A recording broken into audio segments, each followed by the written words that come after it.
Hey, and welcome to Dad Describes. Tonight we are talking about the reaction to the Trump-Joe Biden presidential debate that took place tonight in Cleveland. Let me tell you, it was a slaughterhouse of a debate. In my lifetime, I have never seen a debate like this where two candidates were just so ready to go after each other. I'm going to be upfront.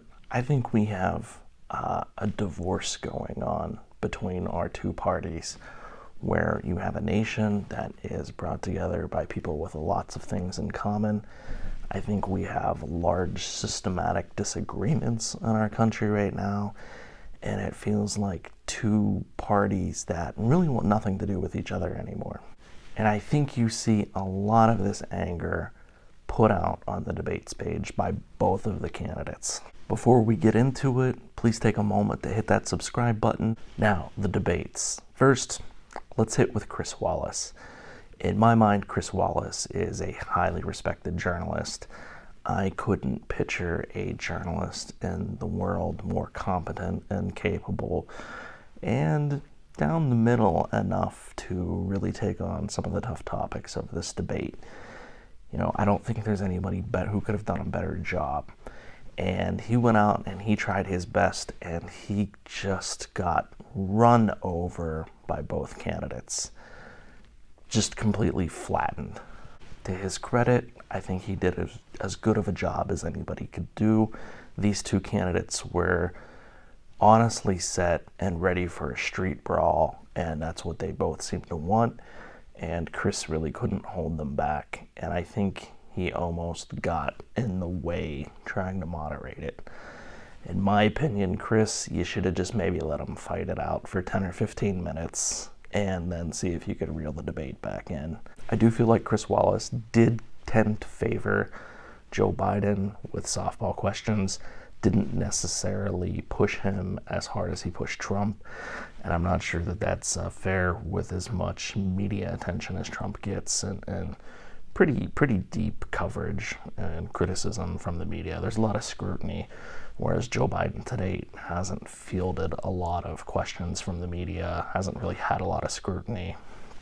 And I think Chris missed an opportunity to press some harder issues on Biden.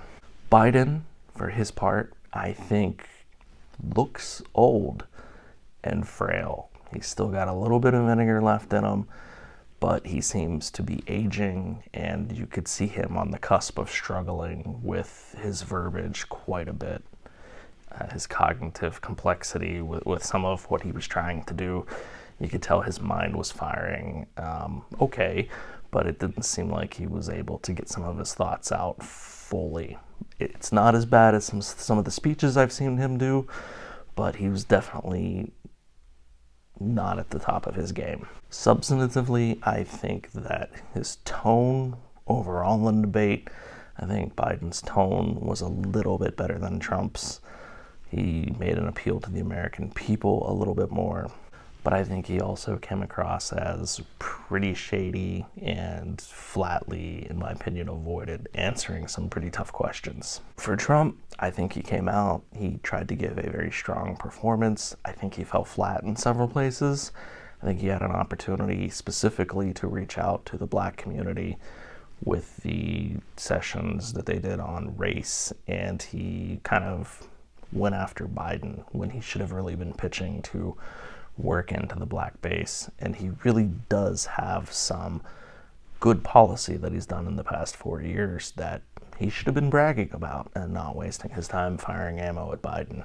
I think that Trump looked like he was frustrated with where we're at in the country, that he was really trying to hammer home his record on his accomplishments on holding the nation together through COVID.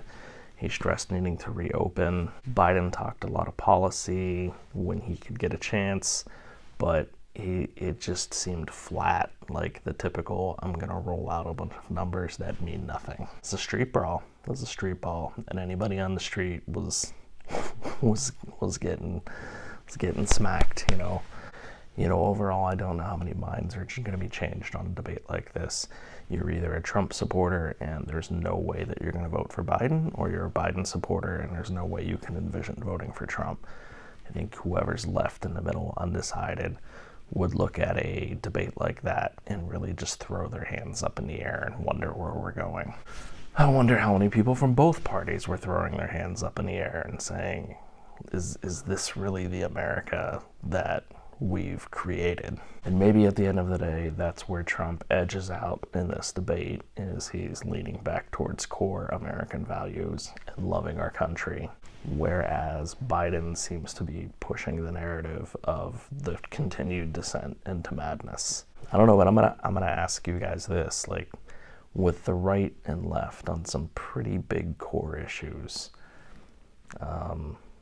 Second Amendment, right to life, tax policy, not being able to agree on climate change, dealing with COVID, whether we should open the economy back up or restrict it back. We seem to have a lot of fundamental disagreements on how to run this country.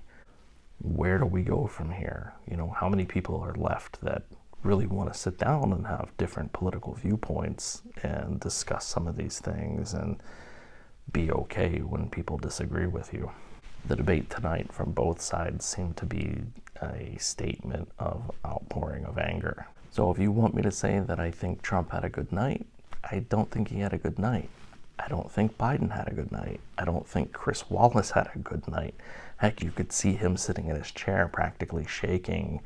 I'm not sure if that was just out of frustration or anger or nerves or just disbelief at what was going on in front of him. But this was a kind of brawl that I haven't seen or read about in the United States, frankly, since the Civil War. And I'm not suggesting we're heading there, but it certainly seems like the two parties are at an impasse on every issue. And we're really going to have to figure out a way to live in the same United States. My plea to everybody, my plea to my own kids would be, listen, if you're growing up and you see a Trump sign in your neighbor's yard or a Biden sign in your neighbor's yard, that doesn't mean you have to hate those people. Those aren't the bad guys. They shouldn't be the bad guys. When they're made out to be the bad guys, when you get on a debate stage and one candidate calls the other a racist and the other one says basically you tried to pull a coup on the country, we're in a territory where it's pretty troublesome. As a country, we need to find a way back to principled, respectful discussions. But at the same time, we also have to be willing to stand up for some pretty decent principles and truths. And those are things we seem to have forgotten about and walked away from as a country. And it's not going to serve us well in the future. It's not going to serve our children well in the future.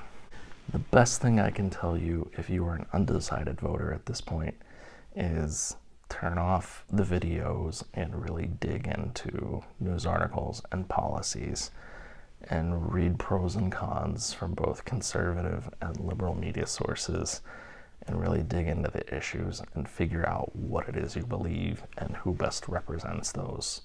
When every American takes the responsibility to educate themselves and really figure these things out and really give the other side a fair shake, both left and right, to understand what the viewpoint is from the other side, then we start building common ground of at least understanding why people think differently.